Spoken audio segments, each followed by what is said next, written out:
अस्सलाम वालेकुम फ्रेंड्स, कैसे हैं आप सब। उम्मीद है आप सब बहुत अच्छे हैं होंगे। तो आज मैं एक ऐसी रेसिपी लेकर आई हूँ जो आपके लिए बहुत ज़्यादा टेस्टी भी है और हेल्दी भी है और प्रोटीन बेस्ड ये रेसिपी होने वाली है।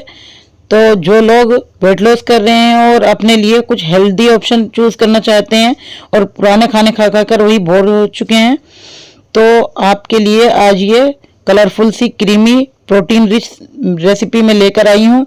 लास्ट तक रेसिपी को ज़रूर देखिएगा और पूरा देखने के बाद अच्छा लगे तो लाइक ज़रूर कीजिएगा और चैनल पर पहली बार आए तो चैनल को सब्सक्राइब ज़रूर कर लीजिएगा। तो चलिए स्टार्ट करते हैं आज की ये रेसिपी। तो इसके लिए हम एक बाउल ले लेंगे और ये दही लेंगे जो मैंने घर में बिल्कुल फ्रेश बनाकर रखी है। ये बिल्कुल भी खट्टी नहीं होनी चाहिए और ये मेरी दही जो है बिल्कुल फ्रेश है, एकदम बिल्कुल भी खट्टी नहीं है। इसको अब हम इस बाउल में ट्रांसफ़र कर लेंगे, ये देख सकते हैं आप।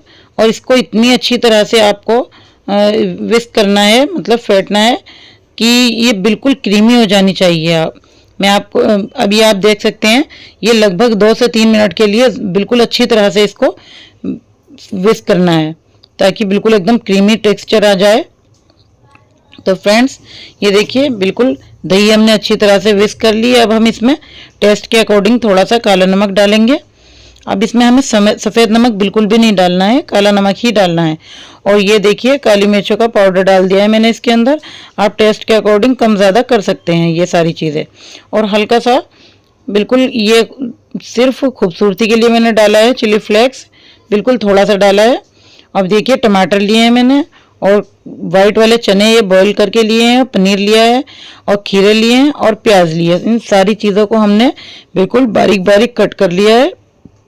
आप अपने हिसाब से इनके पीसेस बना सकते हैं, छोटे बड़े जैसे भी चाहते हैं, लेकिन ये इसी तरह से मैं बना रही हूँ। आप चाहें तो इस तरह से बना सकते हैं। ये बहुत ज़्यादा टेस्टी और हेल्दी रेसिपी होने वाली है फ्रेंड्स। अगर आप घर में बिल्कुल अलग तरह के, मतलब वही पुराने खाना खा खा के बोर हो चुके हैं, तो आप इस रेसिपी को ट्राई कर सकते हैं। इसको आप लंच में खा सकते हैं, डिनर में खा सकते हैं, खाने के साथ भी खा सकते हैं और रोटी पराठे के साथ भी खा सकते हैं। ये देखिए सारी चीज़ें एक एक करके मैं दही के अंदर डाल दूँगी। तो फ्रेंड्स जब तक मैं डाल रही हूँ आप चैनल को सब्सक्राइब कर लीजिए ताकि और भी नई नई अच्छी अच्छी वीडियोज़ मैं आपके लिए लेकर आती रहूँगी। और बेल आइकन को प्रेस कर लीजिएगा ज़रूर और कमेंट में ज़रूर बताइएगा कि आज की ये रेसिपी आपको कैसी लगी, आपके लिए कुछ हेल्पफुल हुई या रही नहीं, तो ये ज़रूर बताइएगा। तो इन सारी चीज़ों को डालने के बाद में अच्छी तरह से मिक्स कर लेंगे हम। फ्रेंड्स एक चीज़ का ज़रूर ध्यान दीजिएगा कि जो हमने सलाद इसके अंदर डाली है ये सारी चीज़ें, ये दही में डालने के बाद में थोड़ा सा पानी छोड़ती हैं क्योंकि इसमें हमने नमक भी डाला है। तो इसलिए ये देखिए थोड़े से मैंने चने और डाल दिए हैं इसमें। तो इसलिए आप एक काम कीजिएगा, दही जो है बिल्कुल गाढ़ा रखिएगा, बिल्कुल भी दही पतली नहीं होनी चाहिए, उसके अंदर पानी नहीं होना चाहिए। ये देखिए बिल्कुल मैंने अच्छी तरह से मिक्स कर दिया है और उसके बाद में ये हमारी बनकर बिल्कुल रेडी हो चुकी है। मैंने थोड़ा सा इसके ऊपर चिली फ्लेक्स डाल दिया था, ये गार्निशिंग के लिए है। अगर आप डालना चाहते हैं तो डाल सकते हैं, वरना ये ऑप्शनल है, स्किप भी कर सकते हैं। तो फ्रेंड्स ये देखिए सैलेड हमारी बनकर बिल्कुल रेडी हो चुकी है। तो फ्रेंड्स कैसी लगी आपको आज की मेरी ये रेसिपी।